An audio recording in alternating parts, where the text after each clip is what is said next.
Here's a recap of chapter 29. Heathcliff takes over Thrushcross Grange as the master. He orders Cathy back to Wuthering Heights and in service of Linton.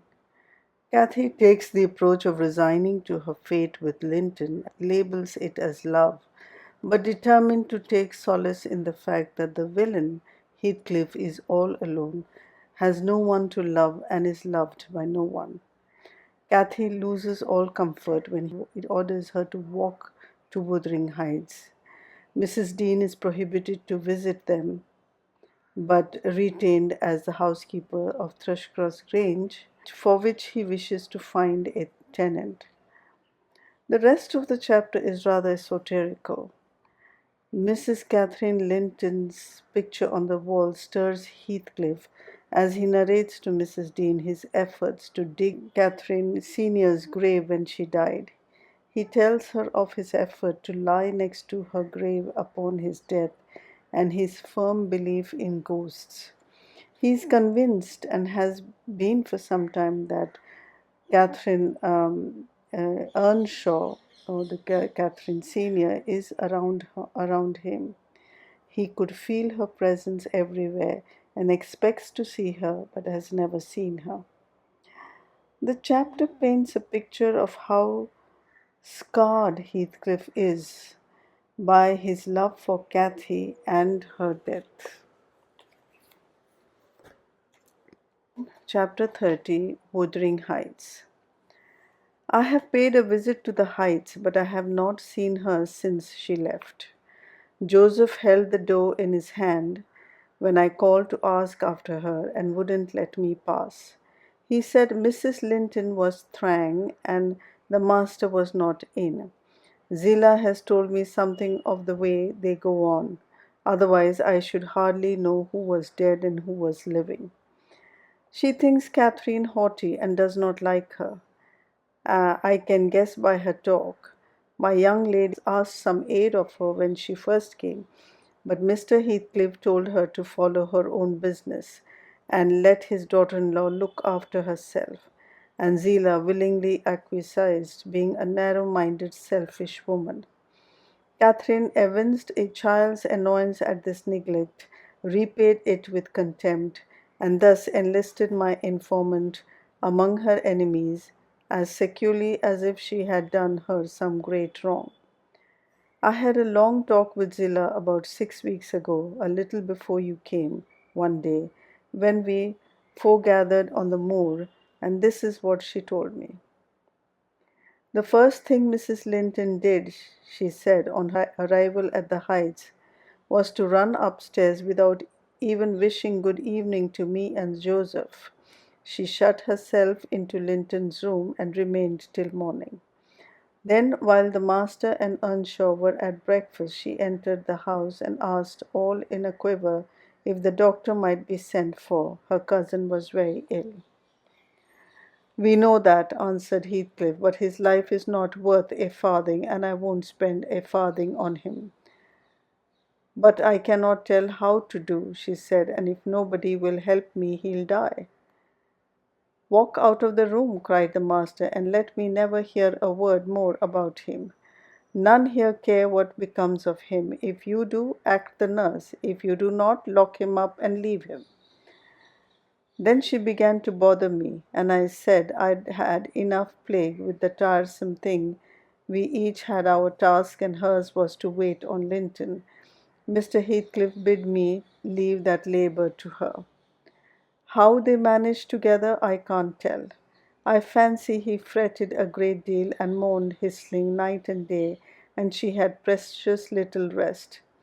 One could guess by her white face and heavy eyes. She sometimes came into the kitchen all wildered like and looked as if she would fain beg assistance, but I was not going to disobey the master.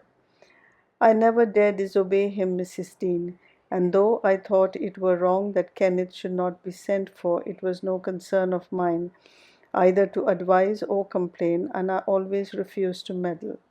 Once or twice after we had gone to bed, I've happened to open my door again and seen her sitting crying on the stairs top, and then I've shut myself in quick for fear of being moved to interfere. I did pity her then, I'm sure. Still, I didn't want to lose my place. At last, one night she came boldly into my chamber and frightened me out of my wits by saying, "Tell Mr. Heathcliff that his son is dying. I am sure he is, this time. Get up instantly and tell him." Having uttered this speech, she vanished again. I lay a quarter of an hour listening and trembling. Nothing stirred. The house was quiet. "She's mistaken," I said to myself. "He's got over it. I needn't disturb them." And I began to doze. But my sleep was marred a second time by a sharp ringing of the bell, the only bell we have, put up on purpose for Linton, and the master called to me to see what was the matter and informed them that he wouldn't have that noise repeated. I delivered Catherine's message.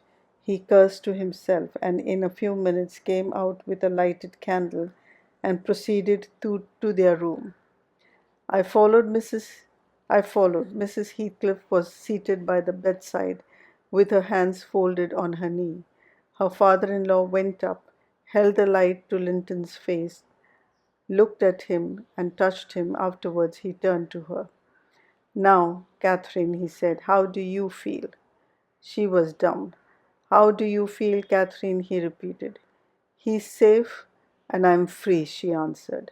"I should feel well, but," she continued with a bitterness she couldn't conceal, "you have left me so long to struggle against death alone that I feel and see only death. I feel like death." And she looked like it too. I gave her a little wine. Hareton and Joseph, who had been awakened by the ringing and the sound of feet, and heard our talk from outside, now entered. Joseph was fain, I believe, of the lad's removal. Hareton seemed a thought bothered, though he was more taken up with staring at Catherine than thinking of Linton. But the master bid him get off to bed again. We didn't want his help. He afterwards made Joseph remove the body to his chamber, and told me to return to mine, and Mrs. Heathcliff remained by herself. In the morning he sent me to tell her she must come down to breakfast. She had undressed and appeared going to sleep, and said she was ill, at which I hardly wondered. I informed Mr. Heathcliff, and he replied, "Well, let her be till after the funeral, and go up now and then to get her what is needful, and as soon as she seems better, tell me." Kathy stayed upstairs a fortnight, according to Zillah, who visited her twice a day and would have been rather more friendly, but her attempts at increasing kindness were proudly and promptly repelled. Heathcliff went up at once to show her Linton's will. He had bequeathed the whole of his and what had been her movable property to his father. The poor creature was threatened or coaxed into that act during her week's absence when his uncle died. The lands, being a minor, he could not meddle with. However, Mr. Heathcliff has claimed and kept them in his wife's right, and also his also. I suppose legally, at any rate, Catherine, destitute of cash and friends, cannot disturb his possession. "Nobody," said Zillah, "ever approached her door except that once, but I, and nobody asked anything about her. The first occasion of her coming down into the house was on a Sunday afternoon. She had cried out when I carried up her dinner that she couldn't bear any longer being in the cold, and I told her the master was going to Thrushcross Grange, and Earnshaw and I needn't hinder her from descending. So as soon as she had heard Heathcliff's horse trot off, she made her appearance, donned in black, and her yellow curls combed back behind her ears, as plain as a Quaker. She couldn't comb them out. Joseph and I generally go to chapel on Sundays. The kirk, has no minister now," explained Mrs. Dean, "and they call the Methodist or Baptist place, I can't say which it is, at Gimmerton, a chapel." Joseph had gone, she continued, but I thought proper to bide at home. Young folks are always the better for an elder's overlooking, and Harriton, with all his bashfulness, isn't a model of nice behavior. I let him know that his cousin would very likely sit with us, and she had been always used to see the Sabbath respected, so he had as good leave his guns and bits of indoor work alone while she stayed. He coloured up at the news and cast his eyes over his hands and clothes. The train oil and gunpowder were shoved out of sight in a minute. I saw he meant to give her his company, and I guessed by his way he wanted to be presentable. So laughing, as I does not laugh when the master is by, I offered to help him, if he would, and joked at his confusion. He grew sullen and began to swear. Now, Mrs. Dean, she went on, seeing me not pleased by her manner, you happen think your young lady too fine for Mr. Harriton, and happen you're right, but I own I should love well to bring her pride a peg lower. And what will all her here learning and her daintiness do for her now? She's as poor as you or I, poorer, I'll be bound. You're saving, and I'm doing my little all that road. Harriton allowed Zillah to give him her aid, and she flattered him into good humour. So when Catherine came, half forgetting her former insults, he tried to make himself agreeable by the housekeeper's account. Mrs. walked in, she said, as chill as an icicle and as high as a princess.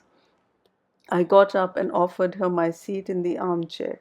No, she turned up her nose at my civility. Earnshaw rose too and bid her come to the settle and sit close by the fire. He was sure she was starved. I've been starved a month or more, she answered, resting on the word, as scornful as she could. And she got a chair for herself and placed it at a distance from both of us. Having sat till she was warm, she began to look around, and discovered a number of books in the dresser. She was instantly upon her feet again, stretching to reach them, but they were too high up. Her cousin, after watching her endeavour a while, at last summoned courage to help her.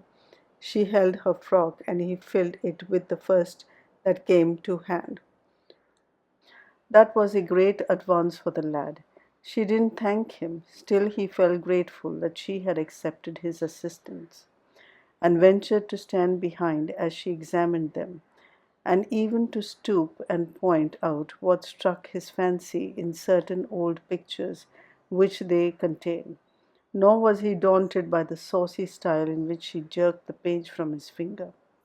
He contented himself with going a bit further back and looking at her instead of the book. She continued reading or seeking for something to read. His attention became by degrees quite centered in the study of her thick, silky curls. Her face he couldn't see, and she couldn't see him, and perhaps not quite awake to what he did, but attracted like a child to a candle. At last he proceeded from staring to touching. He put out his hand and stroked one curl, as gently as if it was a bird. He might have stuck a knife into her neck. She started around in such a taking. Get away this moment.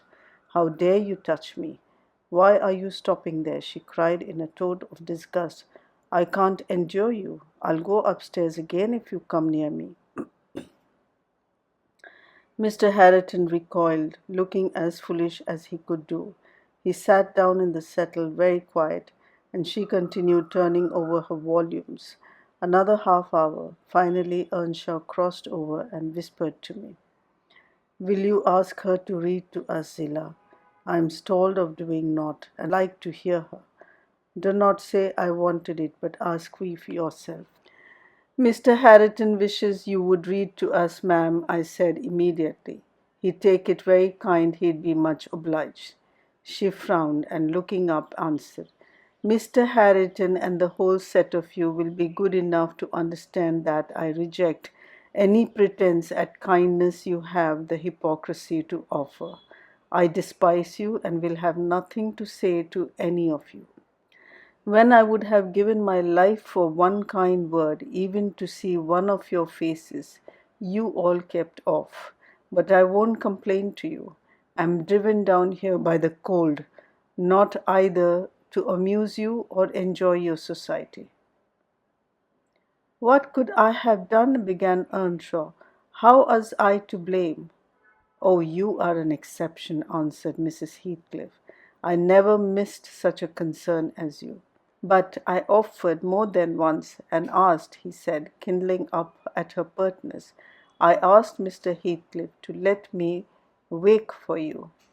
Be silent. I'll go out of doors or anywhere rather than have your disagreeable voice in my ear, said my lady.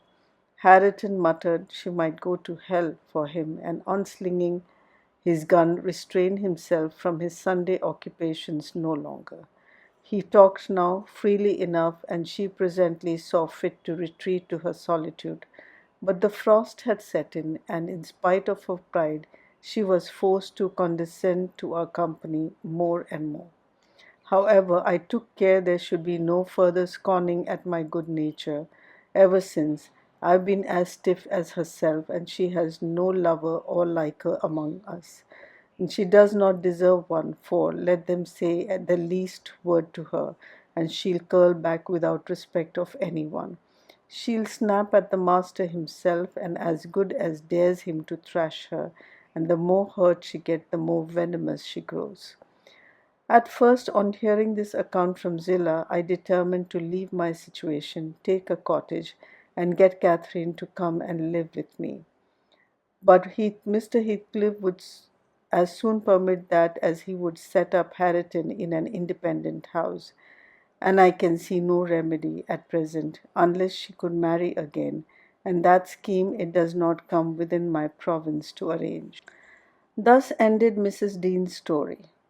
Notwithstanding the doctor's prophecy, I am rapidly recovering strength, and though it be only the second week in January, I propose getting out on horseback in a day or two and riding over to Wuthering Heights to inform my landlord that I shall spend the next 6 months in London, and if he likes he may look out for another tenant to take the place after October.